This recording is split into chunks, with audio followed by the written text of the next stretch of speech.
Hello, everyone. This is the All 49ers Roundtable. I'm Grant Cohn. That's Maverick Pallack. It's not really a roundtable. It's like a regular table that Maverick and I are sitting at talking about football, and you guys are welcome to join us, eavesdrop, or participate. Ask as many questions as you want. We have like 12 topics to get into, and we're going to run through them fairly briskly, at a brisk pace. Maverick, it's a pleasure to do this with you. Looking forward to it. How you doing? I'm doing all right. I'm the only one that wasn't busy on a Friday, so I guess let's do it. Yeah, we must have really exciting lives. So first thing I want to ask you, is my evidence compelling that Jimmy Garoppolo is a goner? For people who don't know, I did a video yesterday saying the Niners are not bringing back Jimmy Garoppolo, and my evidence is that this thing called Quarterback Collective that Kyle Shanahan and the 49ers assistant coaches are very closely affiliated with retweeted an article from Sports Illustrated on November 5th saying that basically the Niners don't need Jimmy Garoppolo and they'll be just fine without him. That's the backdrop. Did I take a giant leap there? What do you think, Maverick? Well, I had not heard of QB Collective before yesterday. I don't know if that was a fault of mine, but I was looking for I hadn't either. Yeah. I hadn't either. A lot of pro Sean McVay tweets, so there's definitely at least some attachment there, and a lot of Brandon Staley tweets, who I believe's on their staff as well. Okay. And so a lot of Rams connections, but then there's Shanahan tweets as well. And I think there's an argument to be had that the second part of that tweet was the reason for the retweet, where it's basically praising Shanahan. But I've thought Garoppolo and the 49ers marriage was over since that Seattle game we've been saying for a while. So, and you were on it much earlier than I was. I was one of the stragglers for Garoppolo. But hey, if the cap were going up next year, I think he'd probably be on the team still. So, it's actually kind of I think the pandemic might be pushing him out the door as much as anything. So don't be hard on yourself, Maverick. Do you think this is compelling, or do you think that it was already written on the wall before this retweet? I think it's a piece of evidence. It's not the damning piece of evidence, but it is a piece of evidence that anyone could take for what it's worth, what they want to do with it. Yeah. So what was interesting about that to me was not only the Quarterback Collective retweeting it, but then the details inside the article, the 5 quarterbacks that they listed. I'll go through them again: Kirk Cousins, Matt Ryan, Dak Prescott, Sam Darnold, Derek Carr. Very interesting group of quarterbacks. I went through my ranking yesterday. How would you rank those 5 in terms of desirability for the 49ers and fit and all this? I think Dak would be the most desirable. Are we doing – because I think you threw contracts out, right, for your rankings, or are they included? Let's include them in this one. Let's include them. If Dak's under $35 million, I'd say Dak is number 1. If he's above 35, it pushes him down. Sure. And I think Shanahan would rank Kirk Cousins higher than most people, but true. I think the 49ers would need a deep threat then, just in. Do you think Shanahan would rank Cousins number 1 of those 5? It was Dak, Cousins, Derek Carr, Sam Darnold, and then who's the 5th? Stafford? Matt Ryan. Oh, Matt Ryan. Yeah, I'd say maybe 1 or 2. Okay. Because I think, especially with how the 49ers offensive line is played, and the most recent Falcons game I watched from start to finish was the one against the Saints a couple weeks ago, where I think Matt Ryan got sacked 6 or 7 times. He couldn't avoid the rush for his life, and that was kind of what powered the Saints to being a good defense again. So I don't think Ryan would succeed behind this line. We're getting some people in the comment section saying Dak is too expensive, and to which I would say, agree. If he wants 35, if he wants more than Jimmy Garoppolo is making, that $27 million, I don't think the Niners have it in their salary structure to pay more than that for a quarterback right now. I don't think they can do it. I don't know. Trent Williams would have to take a pay cut to come back if they were able to afford Dak. So maybe given what's available, maybe you could say Dak Prescott's disqualified. He's too expensive for what the Niners have available. Maybe the best option left is Derek Carr, who's an intriguing option. I consider him a better quarterback than Jimmy Garoppolo. Although something about Derek Carr, that's something about his personality that I just think rubs people the wrong way. I could see the Derek Carr detractors. I unfortunately have started Derek Carr way too many times in fantasy this year, so he's an enemy of mine, at least for 2020. But Derek Carr, I think he has a lot of positives, but he's in that 15 to 20 range. I think 13 of the best quarterbacks in the NFL, 13 is his peak. And that's where he'll be when he's really on fire. But then you get games like against Atlanta where the whole offense was lost. But the Raiders would have to acquire a pretty good quarterback, I think, to move on from Carr. It's not like his contract is the worst contract in the NFL. So if Marcus Mariota wins this next weekend against Miami, and they really fall in love with Mariota, then Carr could be on the way out. But I still think Carr's their guy in 2021. Yeah. As you know, that's fine. As long as they don't go with Matt Ryan or Sam Darnold. Because to me, Matt Ryan's too old and Sam Darnold's too bad. He stinks. He's a backup who has a bunch of hype because he went to USC. But he's not going to be a starter anymore after this year, I think. My opinion. I think Darnold needs to go somewhere with a veteran quarterback where he'll sit behind. On ESPN, the hot topic is him going to Pittsburgh and being behind Roethlisberger for a year. And that'll be interesting. Yeah. I think he'll definitely be better without Gase, but I don't think he'll be top 5 overall draft pick worthy when his career is set and done. I wonder if Pittsburgh will be interested in Sam Darnold because they have a very good sense of players. I mean, if they bring him in, that means there's something there with Darnold, and I think he's kind of a lemon. I'll be interested to see who is interested in him. I mean, I don't know. We'll see. He did go 7-6 last year. He's just been, and I guess it's not all his fault there. Okay, maybe Sam Darnold would be better than what the Niners have right now. He just seems like a lot like C.J. Beathard to me. I think they would have to give up a draft pick that's not worthy of giving up for Darnold. Yeah. Where I think what he is better than at Mullens isn't worth like giving up a 3rd-round pick for Sam Darnold, which I think will be a 3rd or a 4th. If they cut him, sign him up. Give him a ham sandwich. All right, let's move on. We ranked the quarterbacks. Is there an under-the-radar quarterback that you think the Niners should be interested in?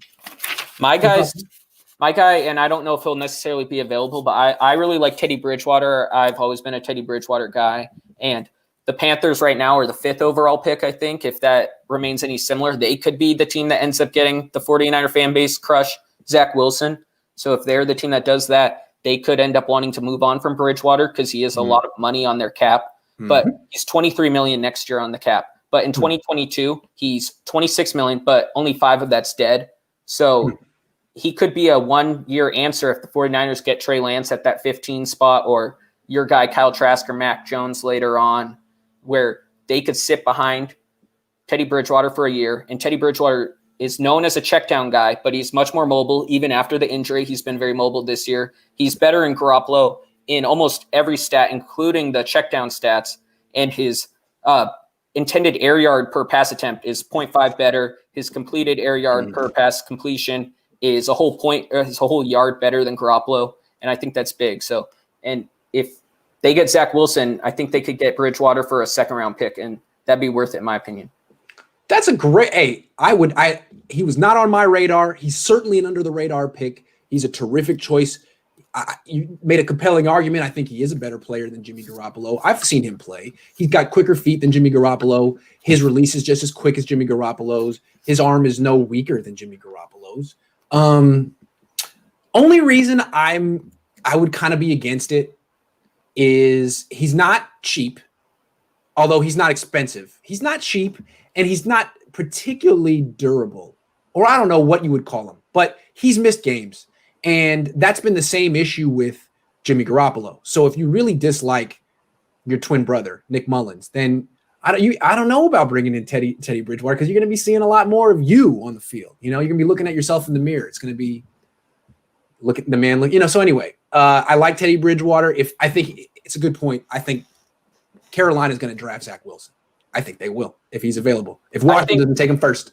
Yeah, definitely. If Zach Wilson is there for Carolina, I think he'd be the guy, especially if they keep Joe Brady as their OC. But I think just with Bridgewater, just being able to get out of that contract in 2022, if the Niners do draft a guy early in this coming draft, that's desirable in itself. Is you have a contract that you can move on from, just like they can move on from Garoppolo relatively easily. And I just think that's a calling card for any player in the NFL is contracts that you can get out of if they don't perform. Final thing, though, let's say Carolina does take Zach Wilson. I'm not sure Zach Wilson can start right away in the NFL, or you could just assume it because he's coming from BYU and the best defense he's faced this year is Coastal Carolina. So maybe they actually would keep Teddy Bridgewater, and that would be a move you'd make. in 2022. I don't know. He may not necessarily be available. If they take Kyle Trask and they want him to start right away, then that's different. But I don't know that Kyle Trask is going to go top 5. We'll see what he does on Saturday against Alabama. But they may keep Teddy. He's definitely a guy that Carolina could keep. I'm not saying he's necessarily available. I was just saying if they do under the radar. Yeah, quarterback route. Everyone wants to talk about veterans. That's just a guy I really like, and I think he would be much better in Shanahan's system because we've seen he's pretty good at those shovel passes too. What he does with Curtis Samuel. It'd be fun to see what he does with Debo Samuel too. He absolutely could execute the offense that Jimmy Garoppolo and Nick Mullens execute. No question. Call. All right, let's move on.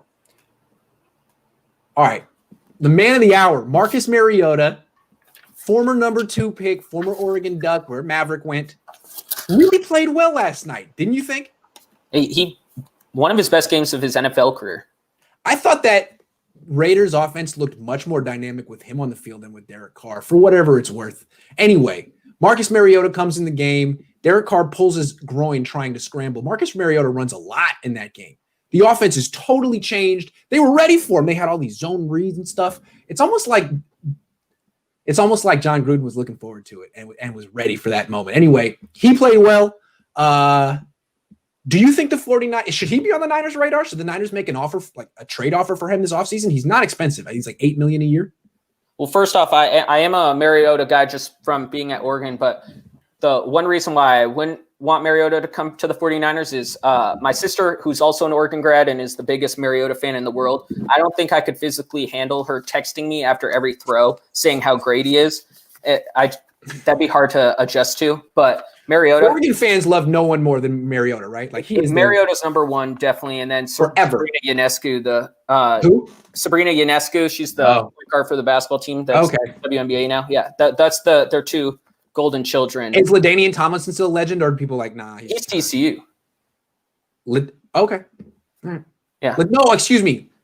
The other LaMichael James. Yeah. Oh, I mean, everyone likes Mike. Yeah. Yeah. Okay. Sorry about that. But got you off track. Yeah, Mariota 10.725 on the cap. That's not a lot because they would have to trade for him. I doubt the Raiders would cut him, especially after yesterday's game. Yeah, Steve Prefontaine's also a great one. But less than $11 million on the cap. If they could trade for him, that'd be good. I don't think the Raiders cut him just because why would you cut him? You have a solid quarterback. And if they were willing to pay a backup quarterback that money this year, then why not? But it was interesting to me because I don't know if Gruden was just downplaying him all year, but in training camp, at least, all I read was how Mariota looked horrible and wasn't good and was going to be inactive even when he was healthy. And then the minute he was fully healthy, it was Peterman straight to the bench. So, Gruden's playing mind games. I don't know, but it was crazy to see that that was the guy that supposedly was the 3rd best quarterback in Raider training camp. And then he looked like the best Raider quarterback on the team yesterday.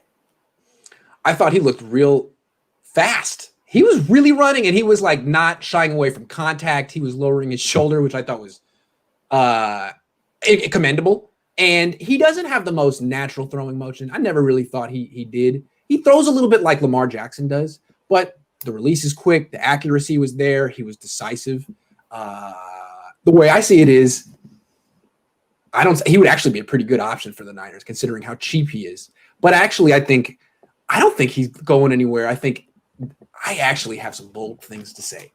I think he's going to finish this season as their starter. I think he's going to keep that job. And I think the Raiders are more likely to get rid of Derek Carr than Marcus Mariota in 2021. All based on one game from Marcus Mariota. And I say that because I don't think Gruden has ever really liked Derek Carr. I think he's been looking for an exit strategy for years. He chose Marcus Mariota. He likes quarterbacks named Marcus. I don't know if you remember, but he had Marcus Tuiasosopo for a long time. And they're kind of similar, but Mariota's better. I think he really likes the idea of having a dual threat quarterback. Who doesn't? Also, Mariota's limited passing is not an issue with the Raiders because John Gruden is the master of the 2-yard pass. And the throw down the field of Waller was nice yesterday. I think the Niners actually, if the season keeps going the way I think it will, have a better shot to get Carr than Mariota. Is that crazy? No, I don't think it's crazy. I think the next game for Marcus would be very telling because they're playing against Miami, and that's a very good defense. So if Carr is out, because I saw it was 10 to 14 days for Carr, and if my math serves me, that would be 9 days around for Carr to be back. So if Mariota is the starting quarterback for the next game and he plays well against Miami, that'd be, I think, enough to at least push the needle a little. I don't know if one game is enough for Gruden to move on from Carr, but 2 good games, one against a divisional team and the other against one of the best defenses and best defensive coaches in the NFL, I think that'd be good for them. Horatio is very patiently and very persistently asking a question, so let's go for it. I think it's a good question. Horatio asks, did Nick Mullens regress? He was okay in 2018, but he looks horrible now. Maverick, why don't you start off? What do you think? I think as a whole, the team obviously was much worse in 2018 in terms of production, just because CJ Beathard was the quarterback for a time and then Nick Mullens came in. But I think this team is better with the talent they have, but Mullens has taken more time to get into it. McGlinchey is definitely a downgrade. I think Trent Williams took a lot longer to get up to full speed, or what his full speed is now, so that hurt Mullens. But I just think Mullens kind of took the world by storm with that Raider game, and teams adjust to quarterbacks. And that's always the big thing, especially in the MLB, NBA, you see rookies, how they perform, and then teams adjust to them after a couple weeks and you know what they can provide. And then it's how do they adjust? The sophomore slump is always a big thing. This is technically Mullens' sophomore year because he didn't play last year. So how does Mullens adjust? And it hasn't been the best so far how he's adjusted. It's been really telling because I thought he was a top 36 quarterback coming into the year, and I don't necessarily think that's true anymore. But we'll get to see a lot from how he finishes off the year because I think he will start the last 3 games. And I think he can get back into that 38 to 32 range. To me, he's the same guy he was in 2018. Maybe that's a controversial thing to say. I think what really has changed is the expectations. When he started playing in 2018, he was just a cool story. He's an undrafted guy who's actually holding his own to an extent. He won a few games. Wow. And then 2 years later, we're like, all right, Grant's been hyping him up. He's 25. Let's see what you got, buddy. And it's like, no, he's still the same guy. I mean, he's still a guy who's basically a rookie. He's working on his 16th career start coming up. I mean, let me just give some numbers. In 2018, he was 3-5. His record was 3-5. This year, in 7 starts, he's 2-5. In 2018, he completed 64% of his passes. This year, he's completing 65. 2018, he had 13 touchdowns and 10 picks. This year, he has 10-10. I mean, in 2018, his rating was 90. Now it's 85. We'll see he could have a big game against Dallas and push his rating closer up to 90. I think he's basically the same guy. I don't know how much he's improved. I don't know how much Jimmy's improved, how much any of these quarterbacks have improved the last 3 years. They're kind of the same. And in 2018, he had Kittle. He threw to Kittle like all the time, and that worked out pretty well. This year, he's throwing to Ayuk as much as possible. I think Kittle was probably a little bit better in 2018 than Ayuk is right now. That might be some of the difference, but he's not done. Let's see. He's got one more game to make it an even comparison, 8-8. I don't know. I still think he's about the same, and it'll be interesting to see if he can at least turn a corner these last 3 games, because this is his last game where he's technically a rookie. Now it's over. This is the end of his quote-unquote rookie season. The start against the Cardinals, if he makes it that far, will be start number 17. It's time to show something, because it was right around now when Jeff Garcia took off. Now, Jeff Garcia had Terrell Owens, but Brandon Ayuk's pretty good too. Let's see what Mullens can do these last 3 games, because that'll answer it. So does that concern you at all? Just for 2018, like you said, no expectations. Let's see what this undrafted guy can do. But the defense was also not very good. So True. Anything he can provide. This year, the defense is much better. So it's just don't mess up, Nick. And at times he's messed up, and that's kind of resulted in the loss. So that's another way to look at it is he makes rookie mistakes every game. Yeah, and they're like, you can't do that with this defense, because it's just don't turn the ball over, and you can beat Washington and you can beat Philadelphia. And then he turns the ball over, and that results in the loss at the end. Now, to be fair, the running game really hasn't been consistent this year. So it's not as simple as, hey, just hand the ball off and don't get in the way. He has been in situations where it's like 2nd and 15, 3rd and 9. I mean, the offense has not executed well all year, from penalties to blocking to those type of things. And I think he's been in a lot of situations where he's losing, he's backed up behind the chains, and tries to do too much. Instead of just being like, let me just throw this 4-yard pass on 3rd and 12 and get off the field. He's like, no, I'm going to show I belong. I'm going to show I'm like Jimmy. I'm going to throw it 13 yards on 3rd and 12. And sometimes it's like, wow, he really completed it to Richie James. Other times it's like, oh, dude, you're trying to do too much. Like, just throw the ball away or take the sack, you know? So I don't know. I think that those are the kind of growing pains you see from a young quarterback. But if he were 6'5" with a rocket arm and a first round pick, people would be patient. You have patience for guys like that. But an undrafted guy, it's like, dude, you better show something right freaking now because we're losing our patience for you, Nick. I think that's basically how Niner fans feel. Would you take him over Haskins? If you had to win a game tomorrow, you'd take Mullens over Haskins. I would.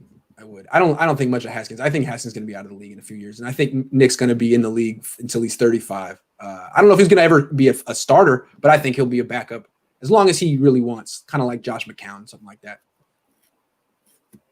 I think coaches love that guy for good reason. And McCown, he is a coach. Yeah. Well, I mean, yeah, Mullens too. Mullens going to be a coach. If he were to like get cut from the Niners, he would get picked up to be their quarterback coach so fast. I think he would. Anyway, let's see. Okay. Oh, we need to get to the ridiculous news of the day. Randy Moss likes to say stupid things. I don't know why, and people like applaud him for it. They're like, "Hey, do it again, Randy." So this time he says he's the greatest wide receiver of all time, and Jerry Rice is like 3 or 4.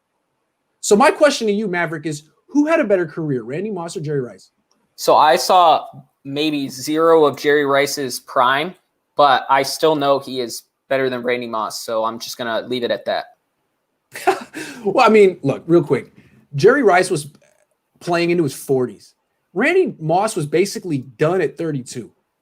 He stunk at 33. He retired at 34. He came back to the 49ers at 35. Was like the number 3 receiver on the depth chart and then retired again.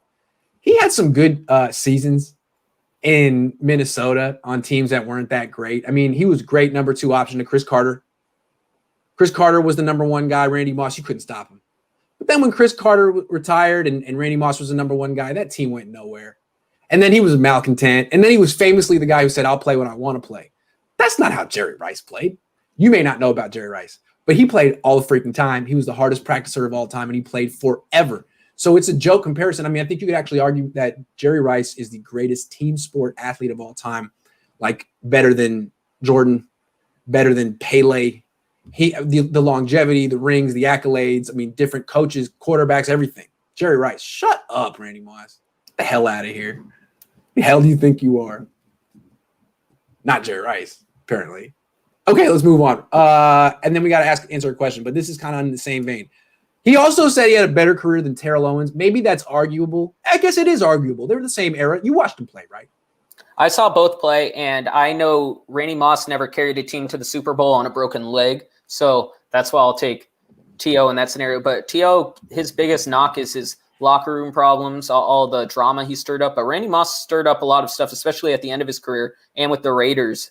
So it's not like Randy Moss has a clean resume in terms of best teammate. And T.O. never had Tom Brady in his prime. So I'm biased towards T.O. because he's my favorite NFL player of all time. So I'll take him anyways. But I think he is better than Randy Moss. I agree. T.O. was at a lot of times he was a negative impact on his own team. You can't have a guy calling out his own quarterback consistently. I mean, he was a lot of ways a bad teammate, but at the same time, you never had to question his effort. You never was like, hey, is Terrell Owens going to run full out on this play? Is Terrell Owens going to cut off his route? Is Terrell Owens going to run over the middle? You never had to wonder that. Randy Moss would not run over the middle. This is a true story. When he was on the Raiders, one of their plays called for him to run an in-breaking route over the infield, the dirt.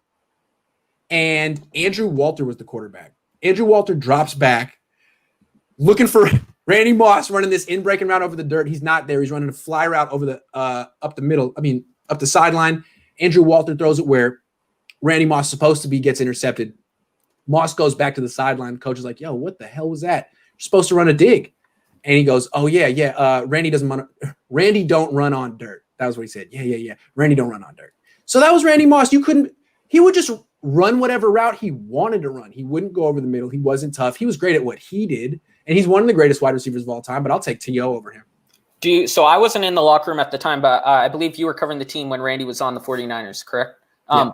how harmful do you think he was to Crabtree's career? Because I think both could be considered divas, at least in their Niner tenure. I don't think Crabtree cared at all about Randy Moss. You don't? Okay. I think Crabtree is the kind of guy who had such a big ego. He kind of was like, Randy, get the hell out of here. This is my team. Dude, you're old. Crabtree was at this end of the locker room. Randy Moss was at the other end. And I think Crabtree looked at Randy Moss as like, dude, who the hell are you? If you can fathom that. Michael Crabtree thought he was like the Michael Jordan of the NBA. He really thought that. He did. So that's the way I saw it. He wasn't like hanging around Randy like, hey, Randy. Like, no. He was very self-composed. Good question, though. T.O., I mean, his knock was his hands and his personality was bizarre. But Randy Moss had effort questions. Forget that. Sorry. He's kind of overrated, in my opinion. Better tight end right now, George Kittle or Darren Waller, Maverick? Fantasy football, I would take Darren Waller, but it's not fantasy football. I think Darren Waller's a better receiver than George Kittle, but Darren Waller is also a former wide receiver at Georgia Tech. I know they ran the triple option, so he essentially was a tight end, but he is a wide receiver that moved to tight end. So I think he runs more routes and is more versatile that way. But I think Kittle can take a bad run blocking team and turn it from a C- run blocking team like the Niners are now and turn them into an A run blocking team when he's at full strength and doing his thing. Darren Waller, I don't think moves the needle that much in the run blocking department. And that's why I'd take Kittle over Waller. Great point. I think the thing with Kittle, he's such a good run blocker. We all know it. But I think one of the ways you see it is the regression from Mike McGlinchey. I think it's a lot of things. He lost like 30 pounds. He stinks. But I think being able to do combo blocks in the run game with George Kittle made people think Mike McGlinchey was much better of a run blocker than he necessarily was. He's good, but Kittle's great. He's really, really good. And the way the Niners ran over teams last season was a testament to Kittle more than anyone, more than McGlinchey, any offensive lineman. That being said, I'll take a tight end who can line up at wide receiver and run past a corner and like Waller did against the Chargers and score 8 touchdowns in a season over the well-rounded wide tight end who's a great blocker and great after the catch. As great as Kittle is, I have gravitated more to the Darren Waller, Travis Kelce type of tight end, even though they have deficiencies as blockers, because they score a lot of points and they don't get hurt very much. So I love the idea of Kittle, but I think I would take Waller. I think I'll take Waller. The more contract-friendly Darren Waller, I think, does provide upside. The contract, good point. If we're talking about for the 49ers, I think Kittle's more important just because the leadership. I think the Niners need leaders, and he's one of the leaders on this team and just his run blocking. But if you were building a team, I can see the argument with Waller. I would just lean more toward Kittle. And all I'll say with Waller in terms of fit, any guy who can score points like that's a good fit for a team. Score points anyway. But yeah, it's an interesting question because it used to be Kittle versus Kelce. Waller is in the discussion now, big time. That thing he did last night, lining up out wide and just burning that corner was. I think it's Kelce. I would take Kelce first just because I think he does your receiving, but he's also always available. And I know that's controversial with Niner fans. Before the season, I would have taken Kittle out of the two. But I think, recency bias is always a thing. I just think Kelce's really important just for the gravitational pull he has on offense. He does everything. And like Kittle, good leader. I think he's a better run blocker than most give him credit for. He's not Kittle level, but it'd go Kelce 1, and then Kittle is like the second level by himself, and then Waller's the third level, and then it's a bunch of guys, Andrews, Hawkinson, those guys at the fourth. It'd be interesting to see what Waller could do on Kansas City if you swapped him places with Kelce.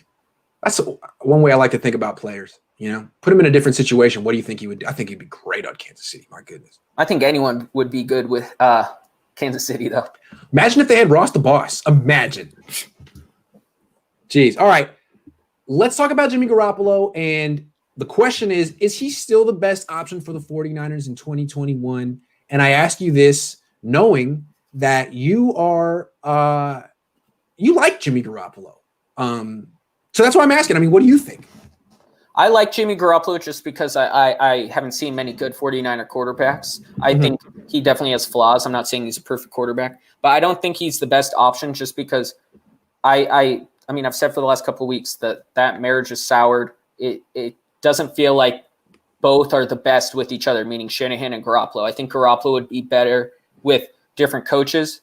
I think he just needs to have a new system and fresh start. And I think Shanahan would be better because I feel like he holds things back. Just watching what the offense looks like with Mullens and watching what it looks like with Garoppolo, Shanahan definitely holds back some of his creative process when he has Garoppolo under center. So I think the best option, it's hard to say what the best option is because we don't know what veterans are going to be on the block, and we don't even know who the Lions head coach is going to be. So Stafford's availability is in question. But I'd say Garoppolo is a top 10 option. I think you could make the argument, not that I would make the argument, but I think one could make the argument that he is the best option for them in 2021. Let me try to make it.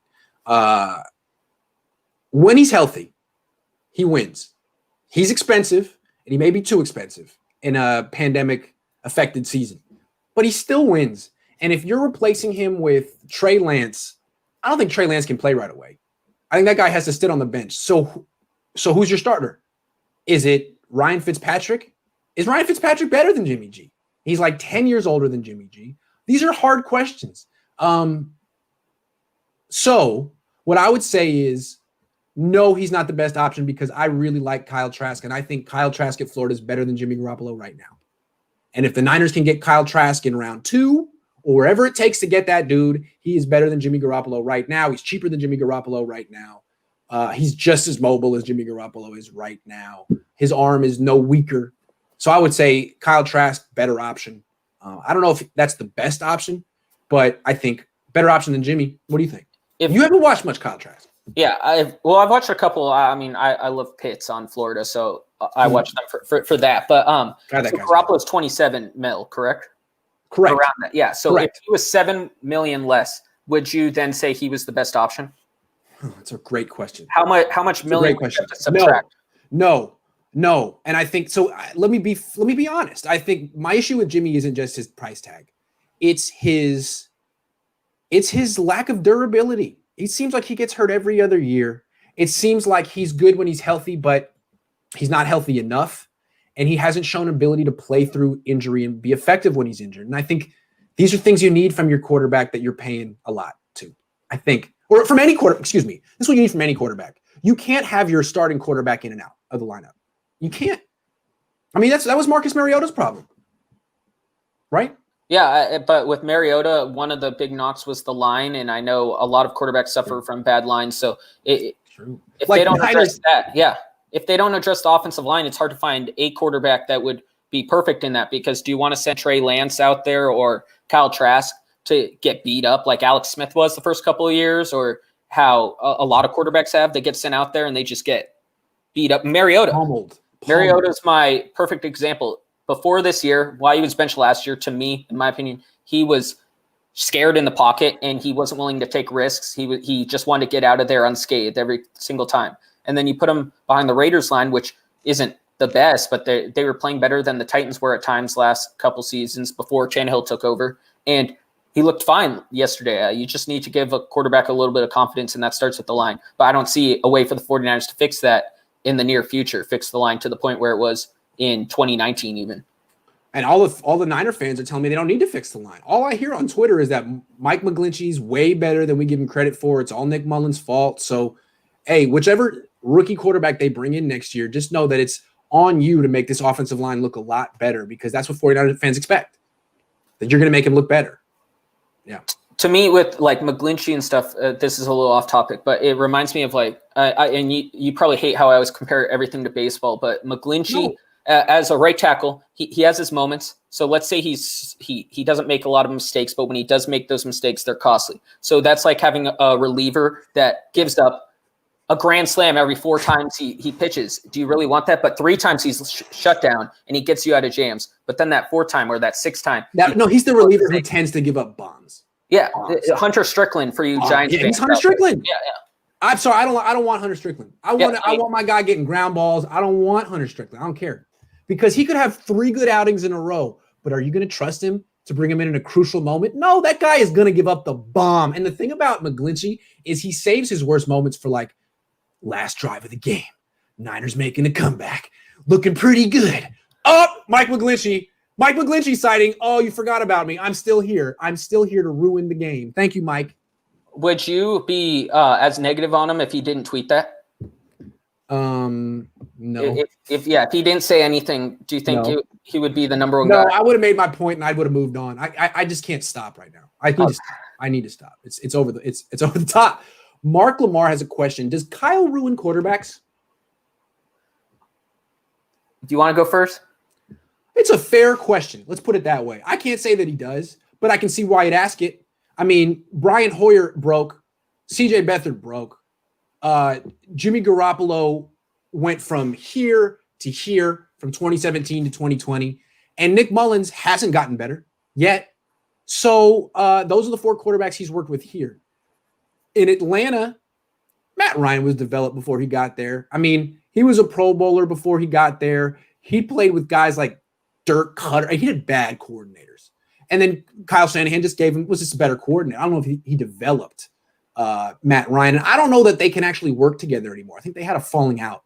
So I don't know if he didn't break Matt Ryan, but I don't think that relationship is continuing. And then Kirk Cousins, McVay coached him. So I don't know. I think Kyle has something to answer for. And I think before I'll let you talk, it's the way he coaches them. I think he's a little bit like Gruden, and I think maybe he's a little negative. What do you think? Well, I was just thinking when you're talking about his past quarterbacks, who are the 2 quarterbacks you think Shanahan's invested the most in terms of financial and draft capital or whatever? It would be probably Garoppolo and RG3. And in both cases, knee injuries. Most ardent fans say that those guys were forced upon Jimmy. I mean, but also knee injuries took away, I think, a lot of what they brought to the table. So, knee injuries are out of his hand. I'm not saying that. I don't blame Kyle for either knee injury. Yeah, but I don't think he necessarily ruins quarterbacks, but I would like to see what he can do when he develops a quarterback, because I know he hasn't picked a lot of guys. I think that Kirk Cousins and CJ Beathard are the 2 people say he has flat out picked.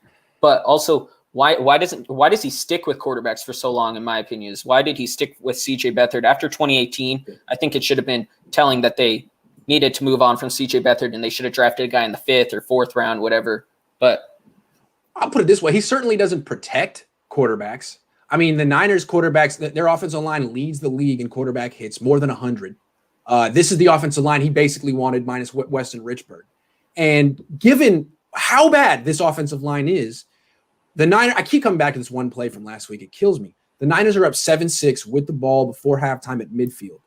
You know, if you're trying to protect your backup quarterback who's struggling behind an offensive line that's struggling, a play caller who's conscientious to that and safety first runs the ball.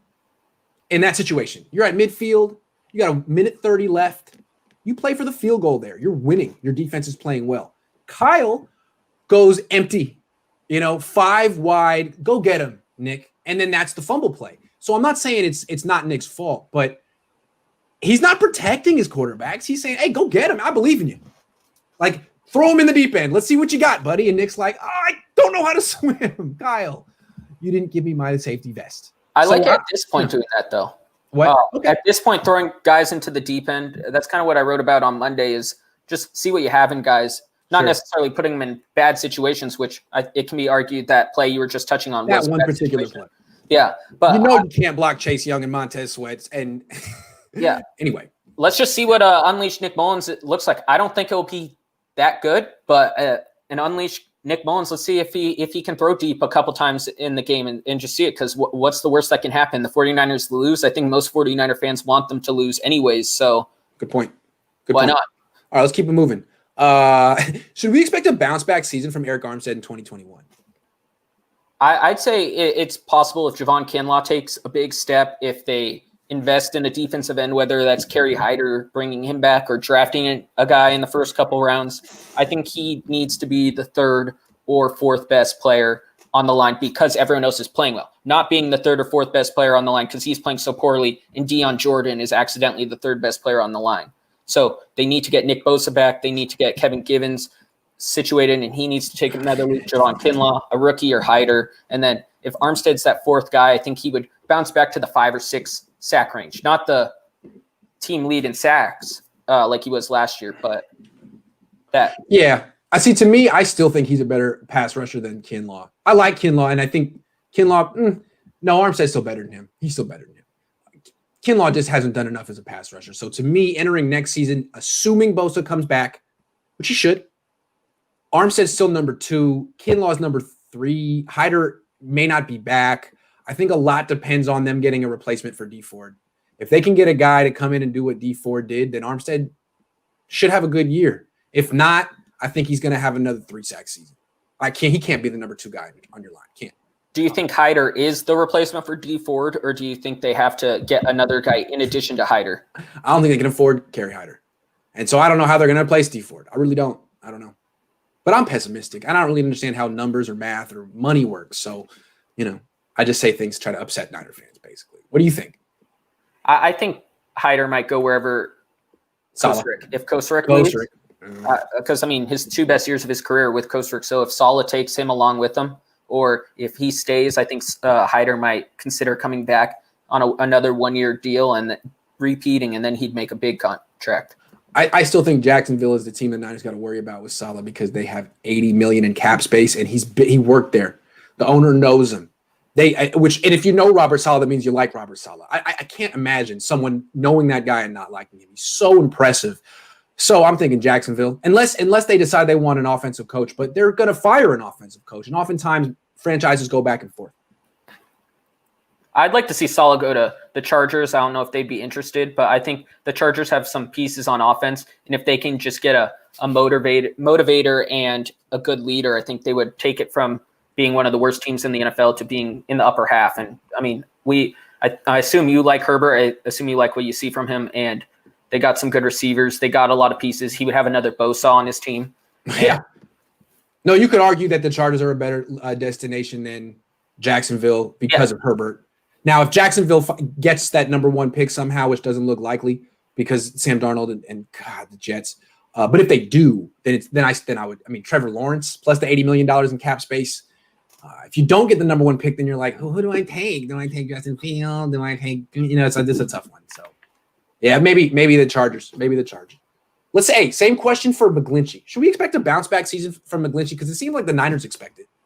If Kittle's back, I think that would, like you were touching on earlier, having Kittle there and those it'll make him look better. Yeah, it would definitely help him. And then if they can fix that right guard situation, that would also help him because I think McGlinchey, when he's not yelling at McKivitz for missing a block, he's helping McKivitz miss a block. And I think just fixing that situation, also fixing center where that's not constantly changing. It's been Brunskill for the last couple weeks, but I think they need a veteran there. So if they can get a veteran center, a better right guard, having Kittle back, he would look better in that sense. But if he's on an island like he's been at times this year and the veteran of the 3 on the right side, that's tough for him. And I don't think he'll have a good year for viewers. Yeah. A lot of people have been making excuses for Mike McGlinchey this year, not you, but a ton of excuses for this guy. And they're all fair. They're all legit. Kittle's not there. There's been a revolving door at right guard.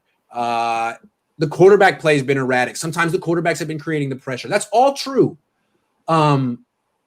So better quarterback next year. Kittle comes back, better right guard play. That could all help. But none of that is going to save Mike McGlinchey from getting tossed on his back weekly by defensive backs unless he gains some weight and pumps some iron and punches back. If you watch the film, you can't absolve him of all of this. If you watch it, you have to admit that the guy looks like he weighs 280. And even on his best plays, he's getting pushed into the pocket, and the pocket is consistently getting collapsed on the right, even if his guy isn't hitting the quarterback. So you can help him as much as you want. He needs to find a way to add 30 pounds and some muscle, or else he's going to have these plays. He's going to continue to be the Hunter Strickland of right tackles and just give up the football equivalent of 3-run bombs every game when you least expect it. And I think in the past, his weaknesses were minimized because the Niners were winning.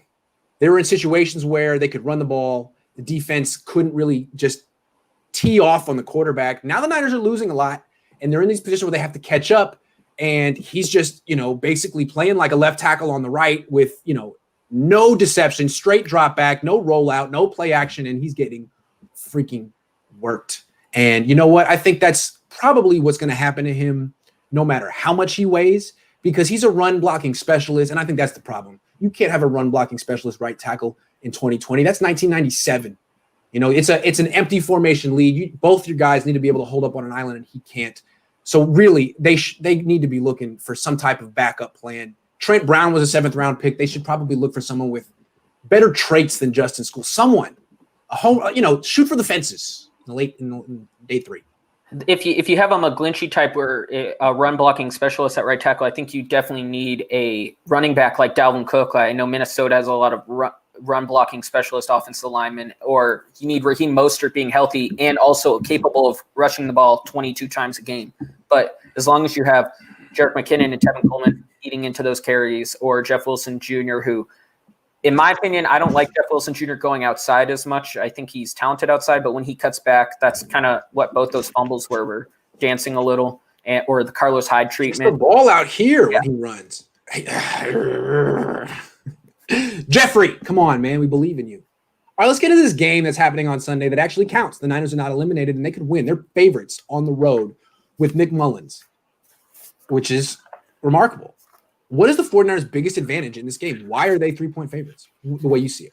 Well, one, they've been favorites the last 2 games, right? Because how are they favorites? They were favorites over Buffalo.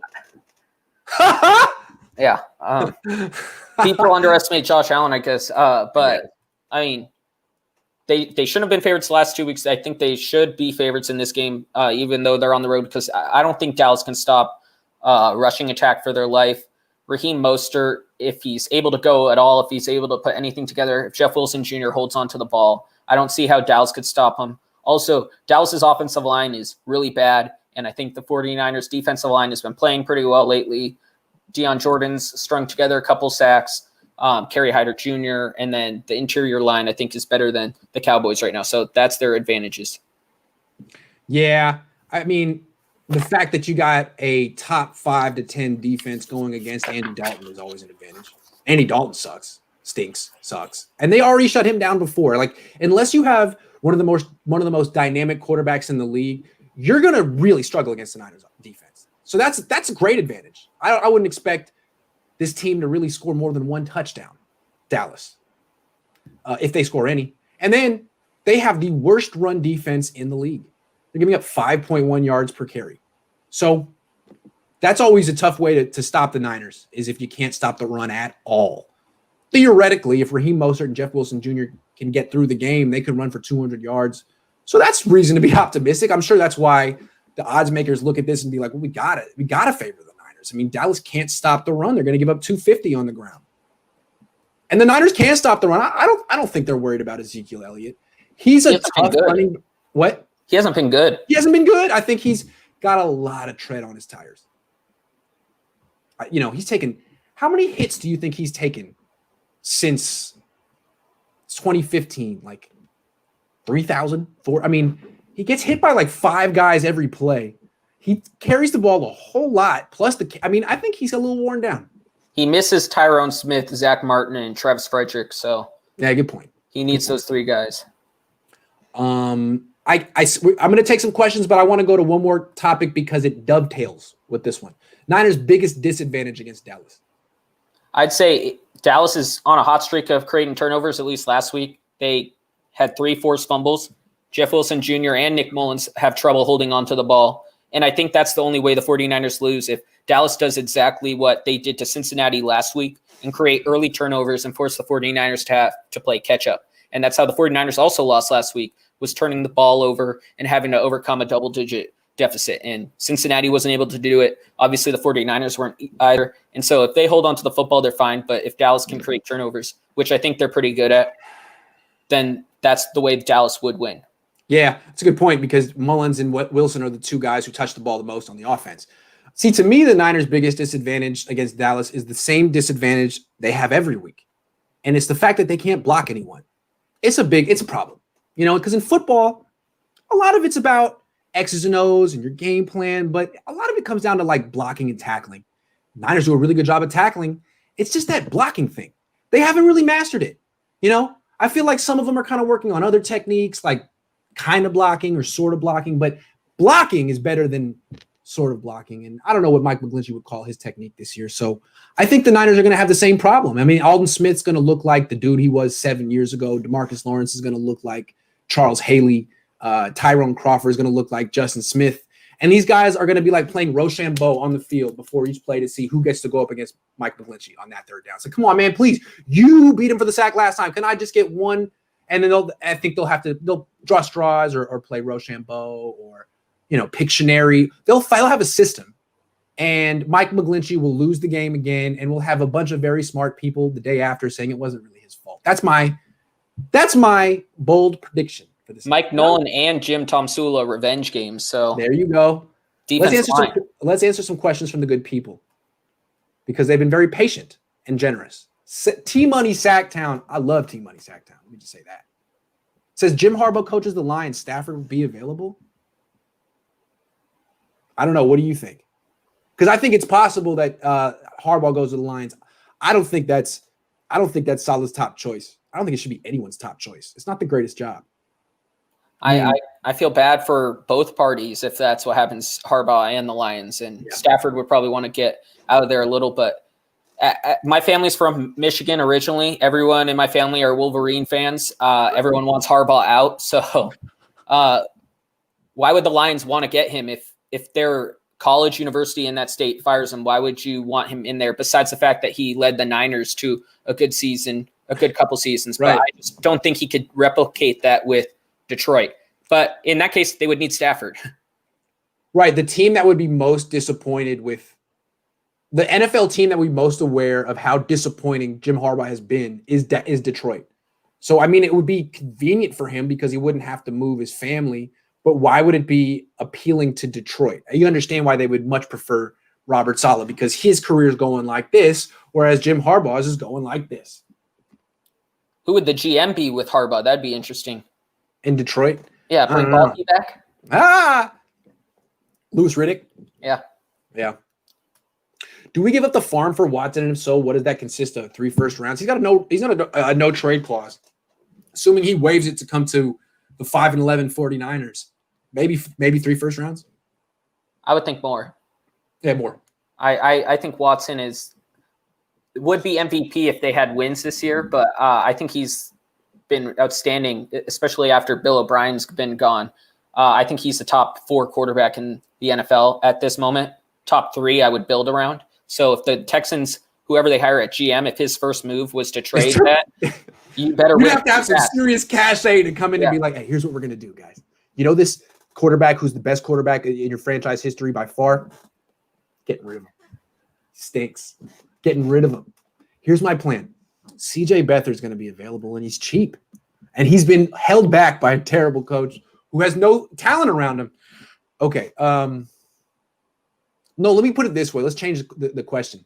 Is there any quarterback the Niners should, quote unquote, give up the farm for this offseason? Zach Wilson, Justin Fields, Matt Stafford. Is there any quarterback you'd say, you know what, trade this year's first, next year's first, whatever? I don't freaking care. I don't freaking care. Whoever it takes. You stop. Don't worry. I stopped. Rodgers, I would consider 2 first-round picks for, but I don't even think the Packers would be into that. I don't think there's that quarterback that's available you're gonna be able to trade 2 first-round picks. You have to overpay to get another team's franchise quarterback. They're a franchise quarterback for a reason. Mm-hmm. So I think they would have to do 2, maybe 3 first-round picks or probably 2 first-round picks and a second-round pick to get Rodgers, or 3+ first-round picks to get Watson. Yeah, I say no. I mean, theoretically, yes. Go get that quarterback. It's the most important position. If you figure that out, rest will take it. No, the Niners have a real problem at offensive line. 100 quarterback hits. You can't put that all on the quarterbacks. All 3 of them. I mean, it's been an issue for CJ and Jimmy too. And then the defensive backfield, they're all free agents, all of them. So it'd be great, but I don't think the Niners can afford to. I don't think they can afford to trade up at all. I think actually they'd be better off trading down. I'll take it. I'm never a big guy on drafting the quarterback when you don't have an offensive line. If Zach Wilson was somehow there at 12 or 15, wherever the Niners are, go ahead and do it. But I wouldn't trade 2-3 first-round picks, sacrifice a big part of rebuilding your roster to go get that quarterback, and then watch McGlinchey miss some blocks and get Wilson hurt or whatever. I'd like to build the rest of the team and then get that veteran quarterback. Yeah. Shay Lewis says, when do we get a Grant mock draft for the 49ers? I'll wait until the combine. I think that's when the mock drafts start. Wouldn't you say? The combine? Yeah, I'd say that's the best time to do it. Maybe the Senior Bowl. Maybe the Senior Bowl. You get the preliminary one, but I want to know I want to know who runs a faster 40 than me and who doesn't, because I'm not taking anyone seriously unless you run a faster 40 than me, okay? That's the truth. Let's move on. I didn't curse. I don't know. I said fudge. Fudge. Oh, shoot. Shoot. I said shoot, Mom. Pick a winner. I think the 49ers win. I'm going to go 23-12. Ooh, Niners win 23-12, huh? So you think Nick Mullens going to throw for 300 yards and 2 touchdowns and no picks? Is that what you're saying? I think Jeff Wilson Jr. or Raheem Mostert. I'm hoping at least the 49ers finally dedicate themselves to the run game and don't put themselves in a situation where they have to make Mullens throw for 300 yards. I think if Mullens is throwing for 300, that'll be a really weird game. 23-12, huh? Okay. All right. I'm saying Dallas wins this game. I'm saying Nick Mullens gets hit 15 times, sacked 6, and the offense scores 12 points. 13. Let's give them 13. They scored 13 this week, and they lose 14-13. How about that? Oh, that'll be fun. That'll be fun. Yeah. Yeah. Let's look forward to that game, guys. I think the Niners defense will be great. I think the offense will continue to do what the offense does, which is not execute, commit penalties, run the wrong routes, give up pressure, throw inaccurate passes, and turn the ball over. All those good things. Continue to play losing football, which is the opposite of complimentary football. Hold on. We got a question. Do you think the Warriors should get Harden? I don't know, but you tell me. Hold on. The question is from Keldon at 356. Harbaugh is a fix-it guy. That's his MO everywhere he has gone. Not long-term. Why would he not be able to do it again at Detroit? Hey, well, Keldon, good call. He didn't fix it at Michigan, that's for sure. That program, Brady Hoke's still the last New Year's Six bowl winner at Michigan. So I don't know. If Harbaugh went to Detroit, I don't think he could bring it to a Super Bowl, which is what I think a lot of people want Detroit to get to. I think his fixing it would make them 9-7, because I just think that franchise needs a lot more to get to that 9-7 range where they were with Jim Caldwell before they fired him for some reason. Yeah, the way I look at it with Harbaugh is he was a fix-it coach. There was a time from like 2004 or 5, whenever he started at San Diego to whenever he left the Niners, that was about 10 years where he had almost like a magic touch on programs. He did it 3 different places, and he could do it with his will. Like, he was still a young man. People remembered him from his playing days. He could show up on a campus and it was like, oh, it's Jim Harbaugh. Like, this is amazing. He doesn't have that effect anymore. He's been a kind of a disappointment for a cool 10 years now. Everyone knows he hasn't won the big game. I don't think he has that same youthful enthusiasm that he had 15 years ago. I think he just seems like an old man who's on the downslope, an older man who's on the downslope of his career. After he left the 49ers, I was excited for him to go to Michigan because I thought his whole thing he was really good with getting those younger guys and being the mentor to them. And I think that's what a lot of people felt was happening with those younger 49ers, and he got the best out of them. And then he was doing with Stanford, and then he went to Michigan. And do you know how many offensive skill players are in the NFL from Michigan right now? How many? There's Donovan Peoples-Jones on Cleveland, who's a rookie, and then Tom Brady, who, of course, it wasn't Harbaugh. I'm saying just offensive players that you can get points from. Chad Henne, who also wasn't a Harbaugh guy, and then a bunch of third-string tight ends. Yeah. Jake Butt. Yeah, but, I mean, that was a Brady Hoke guy, too. True. He's putting out offensive linemen who've played well. Michael Onwenu from New England is a good player, and they have a lot of defensive guys, but he's an offensive guy, and he's not putting in offensive skill players into the NFL, which is what he was doing at Stanford. He used to put in tight ends, quarterbacks, offensive linemen, not wide receivers, but that's okay. Now, that's a good point. Ooh, you really have – Maverick just had a very measured, even-handed takedown of Jim Harbaugh. Jim, you're done. Michigan's one of the 6 teams I watch every week. So, that's the worst part of my weekend every weekend, but I know them pretty well. Long-term, will Debo be better than CeeDee's nuts? CeeDee Lamb. But we call him CeeDee's nuts right here. Debo or CeeDee Lamb. I think if Dak Prescott stays with Dallas, I think CeeDee will have a very, very good career. But if they figure out something else, that would be different. But I just like CeeDee Lamb a lot because I think he's a more traditional receiver. And I think Debo's stats will be skewed for most of his career because, as you've said many times, he's a very good running back playing wide receiver. So his stats will be hard to compare to other receivers.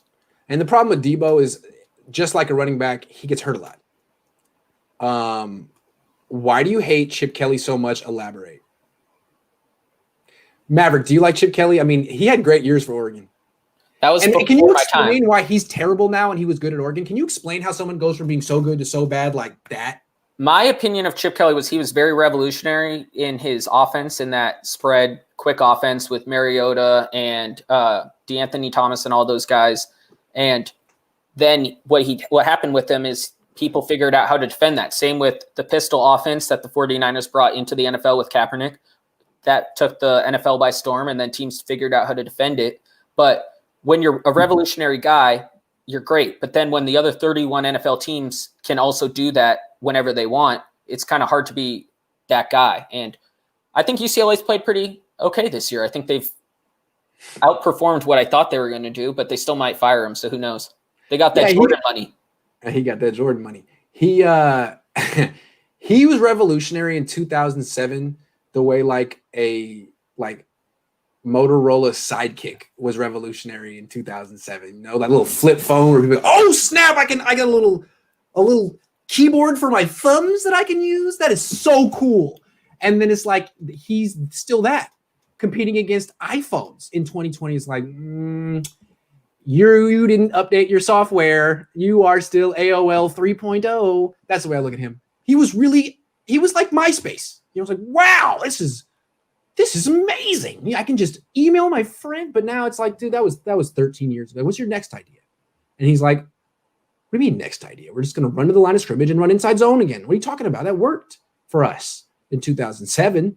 But that's not a reason why I hate Chip Kelly. Why I hate Chip Kelly is because he was rude to me when I coached him. He was very mean, and I didn't like that. And I hold grudges. So that's the answer to that. Sean Kaiser says, trade Jimmy to the Pats, swap second with Pats first, package 2. Jeez. Okay, hold on. Let's try this again. Sean has figured this out. Trade Jimmy to the Pats. Swap second rounders with the Pats. I think it's swap the 49ers second with the Pats first, and then package the 2020 first and the 2021 first to the Jets for Trevor Lawrence. There's a lot going on there. Hey, if that happens, do you see whoever gets the first round? Do you see whoever gets the first pick trading out of that? I think that's why a coach would go to the Jets, is to go coach Trevor Lawrence. That's how they'll get Eric Bieniemy, or that's how they'll get Brian Dable. Right. No, whoever's getting that first round, whoever's getting that first pick is keeping it. There's no question. This is not a Titans are in the first pick or in second pick, and they can trade back with the Eagles or Rams or whatever. It's not as similar with that. The Jets desperately need someone to be exciting on their team. Yes. And Trevor's the guy they're going to market their whole team around for the next 5 years at least. And I'm not so certain that the Niners can trade Jimmy to anyone. I don't know that his contract is movable if the cap goes down. Which Niners team was better overall, 2011 versus 2019? Hold on. To me, 2011 were a little bit more special with Harbaugh loving the show. What do you think? Well, those Harbaugh teams were the first playoff teams I ever saw for the 49ers, so they'll always hold a special place in my heart because I didn't know what winning football looked like at Candlestick, except for the away teams. So that was cool. They'll always hold that spot. But I think last year's team was good, but I still would take 2011 just because the amount of Hall of Famers, I think, or at least team Hall of Famers were on that team. Because, Justin Smith, Aldon Smith was at the top of his game, Patrick Willis. Everyone, all those linebackers were talented. And the offense, especially Frank Gore, Vernon Davis. I know you were talking about Vernon Davis versus George Kittle the other day. So if you take Vernon Davis over Kittle, who one could argue Kittle is the first or second best player on last year's team, right? First or second. And then if you think Vernon Davis was better than Kittle, at least that year, was Vernon Davis a top 3 player on that team? Because I don't think he was, at least because I think it was Patrick Willis, Aldon Smith, and whoever you had on that defense. I'm going to disagree with you here, Maverick. I think the more that I think about it, I really think that 2019 Niners team was the best Niners team they've had since 1994. And here's why. The 2011 team was excellent, but they lost that NFC Championship game and deserved to lose it with the special team stuff, Kyle Williams. I mean, that's on them. They can't say they got screwed or anything. That's on them. I think the 2012 team was even better. And they went to the Super Bowl and lost. And you can't say they should have won. They were down big. They came back. It was exciting, but they shouldn't have won that game. The fact that they made it a game was kind of amazing in and of itself. The Niners should have won the Super Bowl last year. I believe that. They blew it. They were up 10. They were passing the ball when they should have ran it. They should have won that Super Bowl last year, and that's going to haunt them for a very long time that they basically gave it away. So I still think that Niners team last year, that defense can compete with any Niners defense in franchise history, I think. Especially when it was healthy. And, Jimmy wasn't the best Niners quarterback of all time, but that Niners run game's got to be as good as any Niners run game of all time. So I think that team last year was better. But I don't know. Ben Simmons is going to be traded for Harden, says Daniel Gutierrez. Oh, hey. Okay. Shay Lewis, hold on. We got some questions rolling in, so let's stick with it real quick, if you don't mind. Yeah, I'm good to go. Okay. Wait. Okay. If you're the GM, do you draft the rookie quarterback, move up in the draft, or get Wilson, or do you get the solid vet like Stafford or Wentz if possible? I've said I absolutely do not want Carson Wentz. I think he's horrible. As I mentioned last week, I listened to the Mina Kimes football podcast too much, and Adam Lefkoe was on this week, and he's a big Philadelphia Eagle guy, and he was talking about Wentz, and they were saying how basically the team doesn't want him as a quarterback. No one on the team likes him, and then Jalen Hurts just completely changed that offense. I'm sure people that watched any of that game, it was at the same time as the Niners, saw they looked much different against the Saints with Hurts. So Wentz, no. Stafford I would like, but I just don't think he'll be available. And then I don't think Wilson's going to be available. So those 3 options I just don't see. But I'd rather have a rookie than Wentz. I'd rather have any rookie than Wentz next year. I'm real clear with what I think the Niners should do. Draft Kyle Trask. And I don't know when, right now I think his stock is like mid-second round. So right now I think the Niners could get him with their second round pick. If they pick, 42nd, 43rd, I think they can get him there. If he throws for 500 yards and 5 touchdowns this Saturday against Alabama, they might have to take him with their first round pick. But I don't care where it happens. Get him as low as possible. But I think that's the move. You don't have to trade up for him. You might even be able to trade down for him. He can start right away and he'll be better than what they have. And he's not going to be Patrick Mahomes or Kyler Murray, but he'll be better than Jared Goff. Mark my words. He will be better than Jared Goff. I'm saying it right now. With Trask, at least, if he is that second round quarterback, I think the 49ers should definitely trade into the first round to get him, just to get that extra year. Because what the Ravens did with Lamar Jackson, that extra year on a guy is the most important thing with a rookie quarterback. Good call. Agree. Yeah. Trade up, get him in the Jordan Love area, the Lamar Jackson area. Hey, Grant, massive Broncos fan here. Broncos and Niners are super tight. Would you praise the 49ers front office if they swap Jimmy G for Drew Lock straight up? If the Broncos did that, Elway needs to find his guy. And if he failed with Drew Lock, Elway has a lot of explaining to do because he keeps not finding his guy. So that'd be interesting on the Broncos' part. But I don't think either does that trade. I like Drew Lock. Let me just say this. I like Drew Lock. He throws a nice downfield ball. He spins it well. He's not great, but he's cheaper, younger, healthier, more durable than Jimmy G. Yeah. Why not? I don't know. That sounds pretty good to me. I don't know. I mean, I just want Kyle Trask. To me, it seems so simple. Like, let's not mess around. Just get Kyle Trask. But again, I've been really, really pumping him up, and he's going to throw for like 4 picks this Saturday, and I'm going to wish I could just delete all this from the internet because that's how it goes. But you got to take a strong stand, and I'm saying Kyle Trask is the answer. And Big Golden Nugget says no. I think it's saying no to lock. Anyway, whatever I suggest is going to be no. Ian Book on day 2 doesn't sound bad. I'm not into quarterbacks from USC, Alabama, Ohio State, or Notre Dame. Those are the powerhouses of the NFL, of the college football. They have the best offensive linemen, the best running backs, and I don't know. USC doesn't really have anything. They just have the best coverage. A lot of media covering USC, and whoever is playing quarterback, they hype up way too much, from Mark Sanchez to Matt Leinart to now. That's my opinion.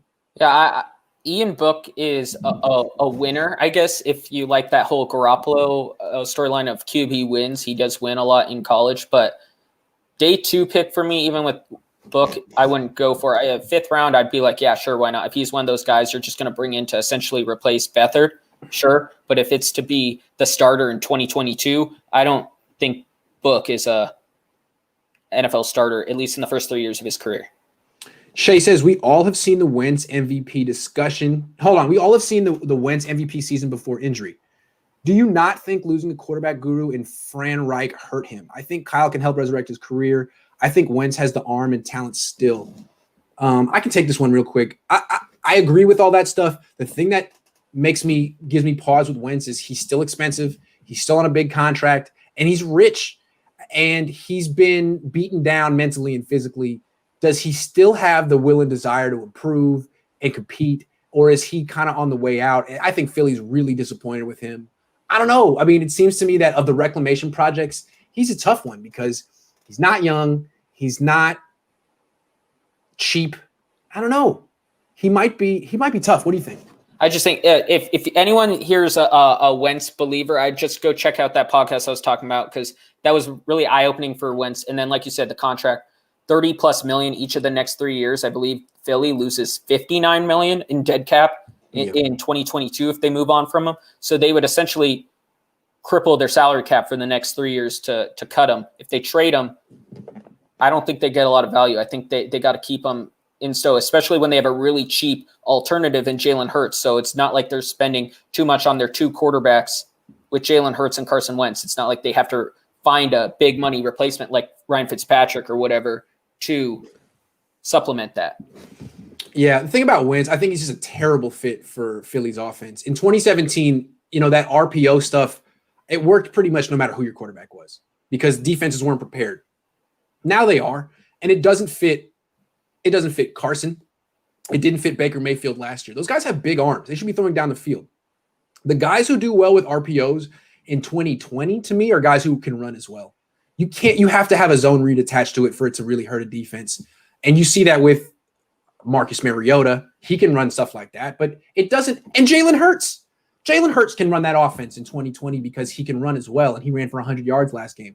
It doesn't help Carson Wentz. I really think that if you put Carson Wentz on Cleveland right now, he'd be having the same season that Baker Mayfield is. I don't think Baker Mayfield's better than Carson Wentz. They both have very powerful arms. They both are questionable decision makers, and they both fit in that under center, play action, deep drop, throw the ball the hell down the field offense. So if the Niners could get him on the cheap, I actually would think I'm be more into it than Maverick. I don't know if it's cheap. He has to be less than $6 million to entice me, and that's not going to happen, I think. Yeah, it's not going to happen. Let's keep moving. We got a question from CTOD Ghost, and I'm getting to you. Hold on. Hold the phone. Here we go. I'm just going to come back here. I'm a Jimmy G hater. I just appreciate picking Grant's brain on the rest of the league. So much so I've donated $15 to the cause. Cheers, Grant and Mav. Thank you so much. That was just extremely generous. We like talking about the quarterbacks too. And even though the season is getting away from the Niners, the quarterback discussion is always really fun. And the Niners haven't had that discussion in about 4 years. So I like it. And quarterback scouting makes us all feel it's very humbling because we all have very strong takes. And then in about a year from now, we're like, I said that. I don't want to put you on the spot. Who's the quarterback that you were most wrong about? Oh, Oh my God. I mean, every year. 2013, I loved Tyler Wilson from Arkansas. Now, that was a terrible year for quarterbacks. And I thought he was the best of those quarterbacks. I thought he was better than Ryan Mallett. But that was a guy who had one good year at Arkansas, his junior year. His senior year, the coach bailed, and he struggled, and I kind of gave him a pass. He was out of the league so freaking fast. 2014, I really like David Fales. I think I also like Brett Hundley. I mean, God, the list goes on. Mitchell Trubisky was my favorite quarterback of all time, I'm pretty sure. I did like Josh Allen. I give myself credit for that. I really like Justin Herbert. I'll give myself credit. It's gotten better recently, but it was bad at first. Bad. Yeah, I make a mistake every year, like everyone does. But yeah, there's some fun ones out there. I think my worst one was I thought Dak Prescott would not be that great, and he's pretty outstanding. And I know Chip Kelly was in on him, but that one Mississippi State-Alabama game where Mississippi State just got beat in, I was all out on Dak Prescott, and I've been proven wrong. That could happen to Trask this weekend. Sean Shepard says, Grant, Trask has a weak arm and throws accurate, wobbling, dying ducks. Woo! Sean is very high standards for quarterbacks. This guy, to me, doesn't have the strongest arm, but it's not an issue. I mean, he makes every throw. He's a terrific deep passer. To me, he actually seems to be taking something off. I wouldn't be surprised if he went to the Senior Bowl and let it rip and showed that he had velocity. I think he just throws a very catchable ball. And to me, Mac Jones is not a quarterback, not a prospect. He's just another one of these Alabama quarterbacks whose numbers look good. But, I mean, A.J. McCarron's numbers look good. He might be a little bit better than A.J. McCarron. I'd say he's a little bit better than A.J. McCarron, Mac Jones. A.J. McCarron beat the Niners, so. But he did. Yeah. That was the game. Was Tom Sula? Yeah, I think so. That was I was at that game, and Vontez Burfict was throwing ice into the crowd at fans. It was classic. But did he assault anyone? No. I mean, I didn't stay long enough to see that. That game was really bad. But Wentz, no. I mean, I don't see Shanahan going after Cap. I don't think Mariota, like you said, is probably going to stay with the Raiders. And then Mac Jones, I haven't watched enough of Alabama to say, but if I was picking between Trask and Mac Jones, I'd take Trask easily. Me too. Final question, then we got to go. Is this a make or break season, off season for Kyle? Do you think Jed York would fire him even if they didn't have a good off season? I think he's the guy at least for 2 more years. The only way I see Shanahan not being the 49ers head coach is if Denver comes calling and says, hey, Shanahan, you want to come coach for us? I think he's the guy for at least the next 3 years, no matter what he does. But I think it's a big point in development for his team because I think he can reverse the outlook on this franchise with a really good draft and a really good offseason where I don't know if anyone thinks 2021 they're going to be Super Bowl favorites, but if they have a good offseason this year, 2022 is definitely within reach. I agree with what you're saying there. He's not going anywhere anytime soon, but if it is a make or break off season for him in the sense that he needs to get the quarterback position right this year, this offseason, whatever it is, free agency, draft, whoever, he has to find his franchise quarterback, not a bridge, not a whoever it is, Trey Lance, Kyle Trask, Matt Stafford. If he gets it right, then he's going to be he could be a legendary head coach for the 49ers. If he gets it wrong, that's going to be ultimately the thing that probably leads to him getting fired whenever that is.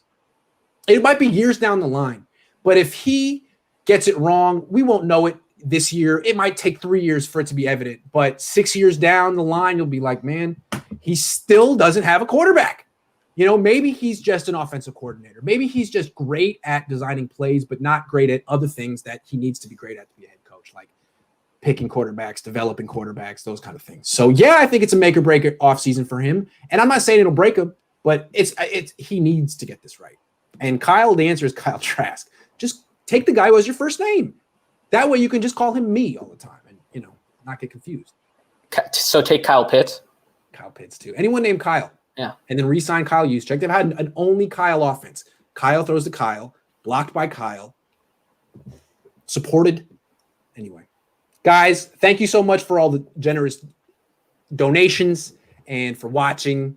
It's just me and Maverick this time. I think it was a really good show. What do you think, Maverick? I thought it was productive. I didn't look at the comments the whole time, so I don't know if I got abused. So I thought it was good. No, they were very kind. They really thought you were on your game today. They said you were on fire, and you were. So everyone, have a great weekend. And the Niners play on Sunday. It's true. They play 10 a.m. against Dallas. We'll talk to you in between. See ya.